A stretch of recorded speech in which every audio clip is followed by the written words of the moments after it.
2025 اور 26 تعلیمی سال کے اختتام کے قریب آتے ہی جنوری اور فروری کے مہینے طلبہ اور ملازمت کے خواہش مند نوجوانوں کے لیے بے حد مصروف ہو گئے ہیں۔ ایک طرف اسکول اور کالج کے طلبہ بورڈ امتحانات کی تیاری میں مصروف ہے تو دوسری طرف بے روزگار نوجوان مختلف مسابقی اور بھرتی امتحانات کے لیے بھرپور محنت کر رہے ہیں۔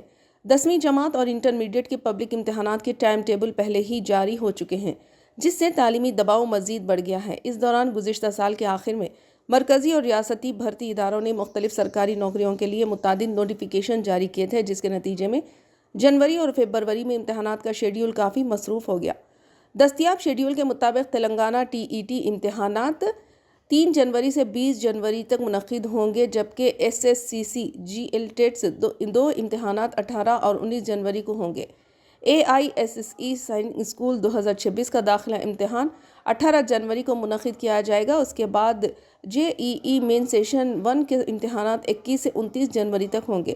S S C stenographer skill test 28 اور 29 جنوری کو ہوں گے، جبکہ S S C multi tasking staff اور حوالدار امتحانات 4 فروری کو منعقد کیے جائیں گے۔ نو ودیالیہ کے 9ویں اور 11ویں جماعت کے داخلے امتحانات 7 فروری کو ہوں گے، جبکہ گیٹ 2026 کا امتحان 7 سے 15 فروری کے درمیان منعقد ہوگا۔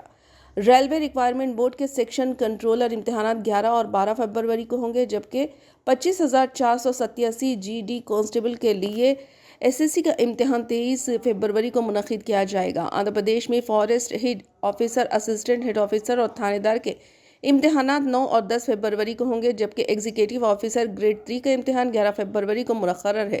فارسٹ سیکشن آفیسر کے امتحانات 12 اور 13 فروری کو ہوں گے۔ اس کے علاوہ آندھرا پردیش کے مختلف محکموں جیسے agriculture officer, technical assistant, junior lecturer, hostel welfare officer grade 2، horticulture officer, assistant engineer, junior officer, assistant group 4، assistant motor vehicle inspector اور assistant inspector of fisheries warden کے امتحانات 27 سے 30 جنوری کے درمیان منعقد کیے جائیں گے۔ اتنے زیادہ امتحانات ایک ہی مدت میں ہونے کے باعث طلباء اور امیدواروں کو مشورہ دیا گیا ہے کہ وہ اپنی تیاری منظم طریقے سے کریں اور سرکاری ویب سائٹ پر جاری اطلاعات پر بھروسہ کریں تاکہ کسی بھی قسم کی غلط فہمی سے بچا جا سکے۔